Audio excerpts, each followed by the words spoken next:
Before we start this episode of Krypton Report, I want to take a moment and just give a shout out here to our Patreon. I know what you're thinking. Gosh, everyone's asking for money, and I get it. But our Patreon is only $1. $1 a month. It helps us keep the podcast going. And what we do is we try to find interesting shows and topics and whatever we want to talk about. We've done, as of this little thing, our last recordings were on the Scream series. Brian and Tyler, that's me, do our own show where we record in the car, and it's kind of funny. And we talk about pop culture or whatever is going on. We also have the Supernatural podcast we've been reworking. It's taken on some time just because of life. But we do movie commentaries as well. It's something that James and I have done, what we used to do on the main show that we've started doing here. So for $1 a month on our Patreon, you can get those shows. There's at least 4 a month. Also, there's my movie pitch show that I do. But also, what we want is if you're a Patreon, you can come on. You can come on the main show if you want. Or if there's something you want to come on and talk about, we can do it as a Patreon special. So all I want is for $1 a month, think about chipping in, joining our Patreon, and you have a voice to be a part of things. Follow the link in the link tree or in the show notes below, patreon.com/KryptonReport. Part of the Press Play Podcast Network. Look up in the sky. It's a bird. It's a plane. This is Jason J. Lewis, the voice of Superman on Justice League Action. This is Mark Wade, writer of Superman Birthright. You're listening to the Krypton Report.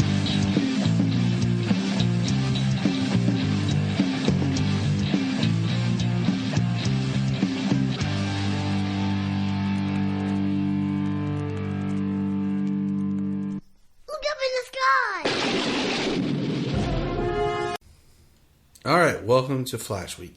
This episode was originally supposed to be a Patreon exclusive special, but we decided what the heck, we drop it in. So, welcome for joining us. It is I, Tyler, and with me is my beautiful one. Not James, but Junia. Hi. The other beautiful one will probably be on the next episode. We'll see. Maybe. So, we decided to, since it's kind of funny, we thought, I want to do this one with Junia, partially because she's such a Mark Hamill fan. Yeah. Back in the 90s, for those people who don't know, there were places that you would go and you'd rent videotapes. There was Blockbuster. One you're very familiar with. And there were other mom and pop style, like Kroger's had their own video store. You know, like, what? Well, that's where my grandma rented videos at Kroger. Wow. And we rented a lot of videos at Farm Fresh there in Virginia. But they released, like we talked about before, the pilot was released in a VHS, kind of so you could rent it. It was like a made-for-TV movie. But then they released what was titled Flash 2, Revenge of the Trickster. They took the 2 episodes that featured Mark Hamill, the Trickster, and then Trial of the Trickster, and then basically edited them, put them together, and built it as like a second TV movie and sold it where you could rent it at your local video store. So we thought we'd just kind of talk about that as a bonus episode, which is kind of just fun. So Mark Hamill, who is known for that one small movie, you've maybe heard of it, called Star Wars. You heard of that? You ever heard of that, Junia? I think I've heard something about it. Something about Force, lightsabers. I don't know. Mm-hmm. You're not my father. Yeah. But you are my father. Yeah, something about dads. Now, what's fun is this episode was in 1991. Well, they both were. But in the episode, we meet... Guess what? I was born that year. Yeah. In the episode, we meet... We meet James Jesse, and he is psychotic, and he's going after Megan Lockwood, who is this private eye, tough girl type that Barry is... Not a damsel in distress, as she says. Yeah, attracted to. And it's slowly like James goes from being like this actor, deceptive, creepy guy to being, like a costumed villain. One of the interesting things was the Trickster episode was like the first episode, if I remember correctly, that delved with being a supervillain. Like they stayed away from it in the show, but then the Trickster was like their biggest one, especially also because it was Mark Hamill, who then later would go on to voice the Trickster in the animated DC film or Justice League cartoon. So he just kind of, there's an episode of Justice League Action that's hilarious because it's Mark Hamill driving a cab that the Joker gets in and the Trickster. So it's Mark talking to Mark, talking to Mark. I love it. And his, like you just said, his Trickster is so interesting because To say the least. his Trickster is great. And, he would revive. What's so funny is, like, these episodes are almost like prequels in a way to the episodes that would come later in the Flash 2014 series. Because you have Mark Hamill being Jesse James again. Mm-hmm. Or James Jesse, my bad. Yeah. It's late. It's flip-flopped. They reference him terrorizing Central City. Mm-hmm. They go to his hideout, which is the same hideout that we saw in this. And then later, the actress who played Prank comes back, and we find that the current Trickster is their child. Wow. So they both come back. And even Billows is the mayor, who's the cop in this. That's funny. So, like, it's this very wink, nod, kind of thing going on. But That's then, a little bit more than a wink and a nod. But then you have the great episode of Mark Hamill cameos in. It's in season 3, where he's the Trickster of Earth 3 fighting Jay Garrick, John Wesley Shipp. He's got purple hair, and he's very much more menacing and Joker-esque. Yeah, I remember that one. So, but what's so interesting, and you brought it up, because, Junia, give everyone, what's your, like, little history that you've had with the John Wesley Shipp version of The Flash? Not a lot. Not a lot at all. You and I have watched, like, one other episode prior to this episode. I remember, actually, it was, like, a couple of years back, you were like, hey, watch this. And we kind of laughed about it together and stuff. I heard about it before. Like, my parents kind of talked about it on and off here and there, but like I said, I was born in 1991, so it really wasn't anything that was very prominent for me. But the way that I heard about it the most was through, like, family members and stuff. So, but I heard about it. I didn't really watch it until I sat with you. Well, I mean, I don't even remember what episode we watched. I just remember the beginning of it, and us talking about it, and, like, we talked about the score and stuff like that. It was probably like 8 years ago. It's been a while. Because I bought this season. I found it one day. It was shortly after Solomon was born. Okay. I was at Walmart, and they had the whole DVD collection for $10. And I bought it as one of those things that I would watch at night when I was up with him. Yeah, 8 years ago, a couple of years ago. It's all relevant. Since 2020, everything's. I mean, because I had never seen the whole series, right? Because they moved it around and it was young, and I saw the pilot, and I saw one of the Trickster. I think the first one. It's hard to say because I just remember Mark Hamill. But what's interesting about this film, so to speak, is its nature of... So you brought up the music. Mm-hmm. So the film, the TV series, The Flash, came in 90. The year after Tim Burton's Batman. Okay. And it was kind of like, oh, that was hot, so what could we do on TV? And they decided to produce a Flash TV series very much similar to Tim Burton's Batman. Right. Okay? And the music. Danny Elfman came on, wrote the score, the theme for The Flash, but then this lady named Shirley Walker wrote all the other music for this. But do you know what Shirley Walker would go to do? What? Batman the Animated Series. Yup, that makes a lot of sense. Because when I told Tyler, as I'm sitting here and I'm listening to the score and whatnot, I hear Batman the Animated Series more than anything else. Like, I literally, as we were sitting here watching it, I added the dun dun dun dun dun, whatever that part right there is. You can hear it in your head. So you can definitely hear where Shirley Walker would come in and reorchestrate things for Batman the Animated Series. Then you have Mark Hamill, who, of course, would go on to be the Joker on Batman Animated Series. Because he's Mark freaking Hamill. And his Trickster is very proto-Joker. But there's somebody else in this that I told you to look at and tell me what you thought of, because it really felt like maybe Paul Dini saw this episode and was like, I'm going to create a character. Oh yeah, Prank for sure, because the relationship between, actually it was almost uncanny in the way that it was brought up in this episode, or they were displayed in this episode. Prank and the Trickster are a lot like the Joker and Harley Quinn in Batman the Animated Series. This is before Harley Quinn was even created. Yeah. Like, before she was even created. So this could have been an inspiration character, and I'm going to guess that it is for Harley Quinn's creation. But what's interesting is I caught Mason says that he put her in a very Harley Quinn jester outfit, or Harley Quinn something outfit, when he tries to make her Prank in the first episode, before we actually get the real Prank in the second one. Yeah. And if you look at when Mason comes into the courtroom, her color scheme and patterns are pre-Harley. It was like a red, orangish looking jacket, a white shirt with black, and then there was diamonds. Oh, I didn't see that. Yeah. Pretty interesting. Paul, if you did copy, it's cool, bro.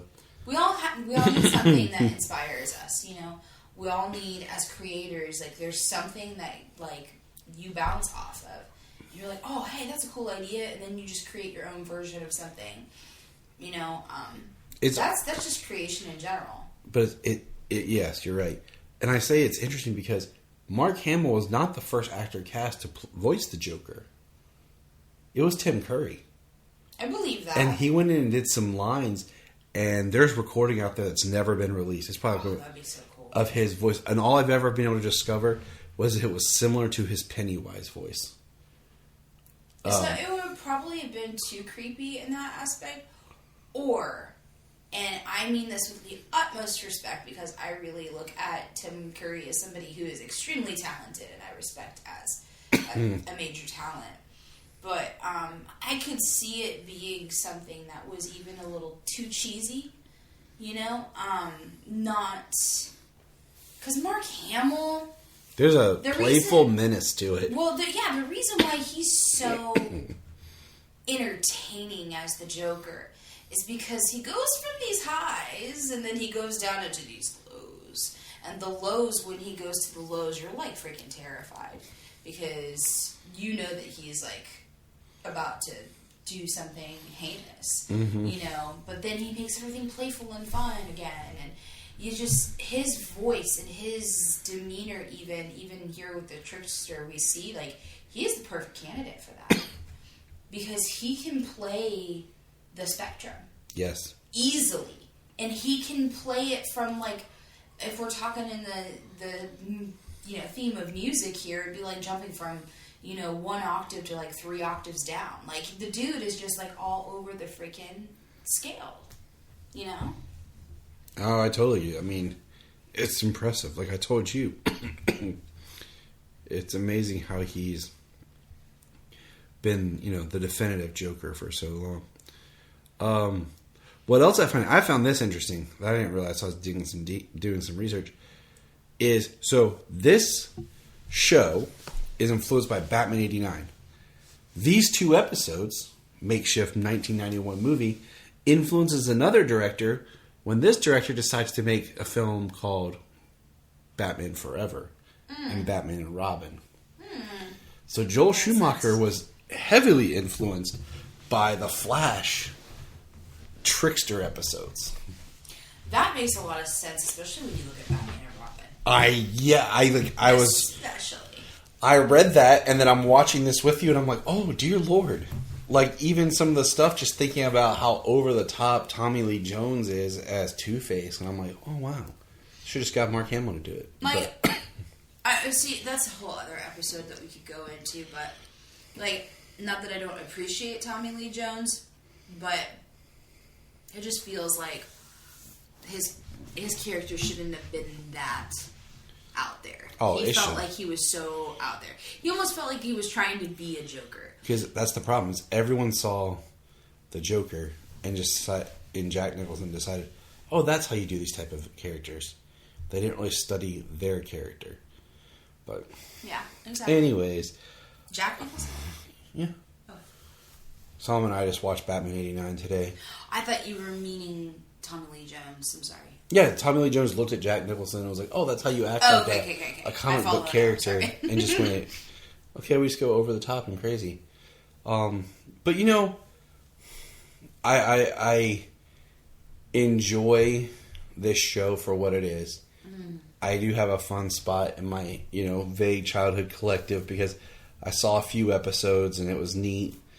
And, watching this with you now, it's like so many 90s. And I think some of the fun is just, as Flash fans, seeing, how many people...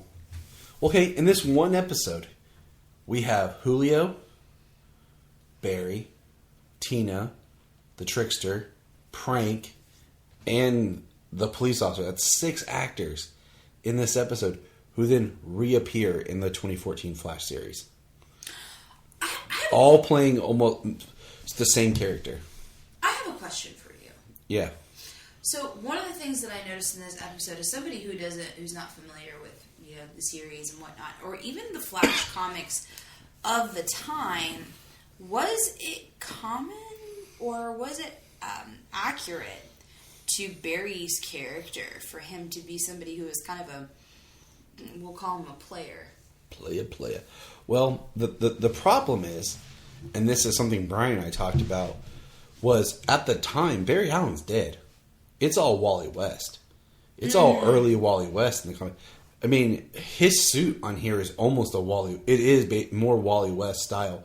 The only difference is Barry's lightning bolt has the 2 zigs in it, whereas Wally just has a 1 zig in it. And then Wally always had small white eye holes, and this Barry's are a little bit wider. Okay. And other than that, you're pretty much looking at a Wally West costume. So you have Barry, and then you have Wally, and John Wesley's kind of an amalgam of the 2 characters. So it's more accurate to Wally, is what you're saying, as far as Wally was much more of a fun-loving, confident person. Barry was always more, from what I've read, and I haven't read everything, more kind of hindered, and Iris is in the pilot of this, and she's nothing like her comic counterpart. And then after the pilot episode, they wrote her out and tried to do the will they won't they thing with him and Tina. I felt like, to be honest with you, like if there was anything that bothered me in the show was like, just from what I know of Barry Allen and the Flash, like that conceptualization of his part of his character with the female, side characters there, like it felt forced and it felt inauthentic to the character. You're like, hey, you're no Dick Grayson, dude. Right. You're supposed to be like. I would expect this from Bruce Wayne. I wouldn't expect this from, Barry Allen. Like, to me, he's a little bit more nerdy, squeaky clean guy. Yeah, wholesome. Barry's a science nerd. I don't know. Yeah, wholesome is a good way of. It's a very good way of summing him up. Like, so it is like it's kind of supposed to be a little '90s, a little edgy. Yeah, I mean, I could feel them kind of pushing the romance too, and I think that irritated me slightly because it was like, for me, that's like not why I'm there. But in order to sell something like that in the 90s, I would assume that you would have to push the romance angle more. So I'm not going to knock it, but at the same time, it's just kind of like, man, that just didn't feel authentic. It didn't feel real or right. I have not looked, but just watching this, knowing that it was filmed in a backlot and everything, some of the shots remind me of the backlot set from Lois and Clark, and I'm kind of curious. But speaking of Lois and Clark, did you see who else appeared in this episode at the policeman's costume ball? Oh, yes. Yes. Did not The catch man it. in blue himself, Mr. Superman. Superman is referenced. One of the police officers is dressed as Superman. So Superman exists in this continuity on this Earth somewhere. The Earth 90. We know this is Earth 90, Junia. Mm-hmm. So we know that at least one other superhero exists because somebody is dressed like him. So that was funny. I didn't catch that before. That was pretty funny. Now let's see. I have to say that the cop's costume of him coming in as the Flash was freaking hilarious. It was like Zorro meets the Flash. It was so funny to me. Oh, yeah. And then she's like, you're like number 11. And he looks around, there's like A bunch of people dressed as the Flash. Different versions of it. I did like, okay, so what I found interesting too is they do the Jesse leaves a James Jesse for a dyslexic person sucks.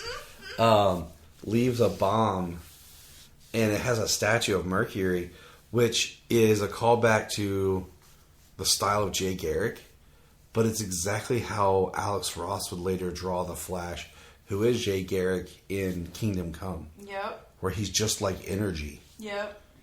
So I thought that was just very interesting. It makes me kind of want to Alex Ross, were you inspired by this? Because, it is reciprocal with being inspired by the TV series to the comics and the comics, to the shows. And especially when you didn't have that much content back then. Oh, yeah. You know what I mean? Like, when there wasn't very many examples of that kind of thing, you would look at something like this and you would be like, that's everything, and you base your ideas off of that. What stinks is this show could have been a big hit had they kept not changing the night that it was on. Because it had trouble in the ratings because it kept changing when it was aired, and you got great guest stars like Mark Hamill. And the thing is, a lot of times these comic book shows did well when there was only like one or two on, because every fan of the comic book or whatever would watch them just because we had something. And recently, and I say recently because so many have been canceled and all that, there was a plethora of comic book shows on TV, and it was like you could pick and choose. And there still are a good bit, but there's as far as DC shows, it's only like down to 3, with a few like you have Sandman, which is technically DC, but not really like what you think of when you think of DC. So, anyways. The Trial, Revenge / The Trickster it's fun. Like, Mark Hamill is great. At the very end, when he's in his cell and they're like panning back from his cell, like he sewed the Joker right there. I told Tyler, I was like, he would have made a fantastic live action Joker had he had the opportunity at that time. Yes.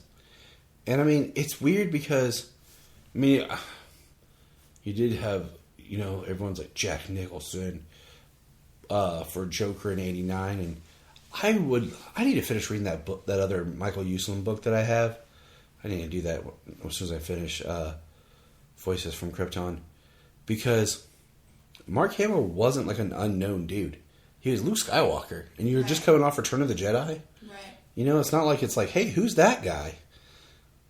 He was in something, wasn't he? Where he had like a light thing, But no, I highly recommend, what stinks is the CW Seed used to be a streaming thing, and then they put a lot of stuff that was on CW Seed. It was like all these shows that the CW picked up that were theirs or not theirs, and they would stream it, and it doesn't exist anymore. Like, some of the shows went on the CW app, but the CW Seed had some interesting stuff, and for the longest time, The Flash was on there. And so, and I'll say this, and I've said this many times, I miss DC Universe. And before anyone gets up on my grill, Max, since now that HBO Max is Max, they sold off some of their stuff. You're starting to see DC stuff pop back up on Netflix again. But DC Universe was everything. They put everything there. You know, The Adventures of Superman, Superboy, The Flash, Wonder Woman 77, the old Shazam stuff. The stuff that people like me who appreciate these characters would like to go back and just visit, you know? Absolutely. And now that it's not there, there's nowhere to watch The Flash. If you don't own it, you're not streaming it anywhere. Yeah. And it's getting harder to find because to buy. And so I'm lucky I got our copy for $10.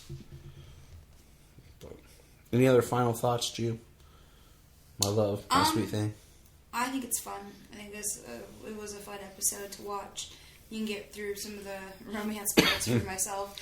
And it's crazy, too, because I actually don't mind romance in these kinds of shows, but it felt just a little bit overly saturated with it, so. I mean, honestly, if I were to really go back and, like, edit this down more, I would go back and remove most of the romance of Mason or Megan Lockhart. Did I keep saying Mason? Yeah. Okay, so I'm tired. It's late. I was talking to Lois and Clark earlier. Mason was a maid for Lois and Clark attorney. That was a love interest for Clark that ends up getting murdered. We're talking about Megan. Yeah. So I was too many M's for characters that were created for TV shows, not comic book characters at this late hour. But we have to record when we can because the kids are asleep. Yay. I would cut out a lot of her early stuff. I would retweak some things and make it tighter and more Mark Hamill focused. Yeah. Because when he's on screen, it's interesting. Yeah, he sells it. John Wesley Shipp's doing his thing, doing a good job, but Hamill looks like he's having a blast. He knows the assignment. He's bringing the character to life. Yes, absolutely. Look up in the sky. We just want to say, if you've enjoyed this podcast, please check out other podcasts on the Press Play Podcast Network. We're going to press pause and hear a few words from our other podcasts on Press Play Podcast Network. Hello, Brooks here with the Books with Brooks monthly book club podcast. Here's how Books with Brooks works. We read one book a month, and then we talk about it. Classics like Stephen King's The Shining, debut novels like We Are the Brennans by Tracy Lang, and tons of other compelling, life-changing stories, one book and 1 month at a time. So come read along with us, and then listen in. If you are like Tyler and James and can't get enough super talk, check out these other podcasts. Digging for Kryptonite, Supergirl Radio, The Last Sons of Krypton, The Superboy Legacy Podcast, All-Star Superfans, Superman the Animated Podcast, The Aspiring Kryptonians, Always Hold On to Smallville, The Geek of Steel, and Truth, Justice, and Hope. Remember to check out Krypton Report on all social media platforms. Go to linktree.com/Krypton Report. You find all of our reports. This is Dan Jurgens, and if you want to have a good time, keep listening to the Krypton Report.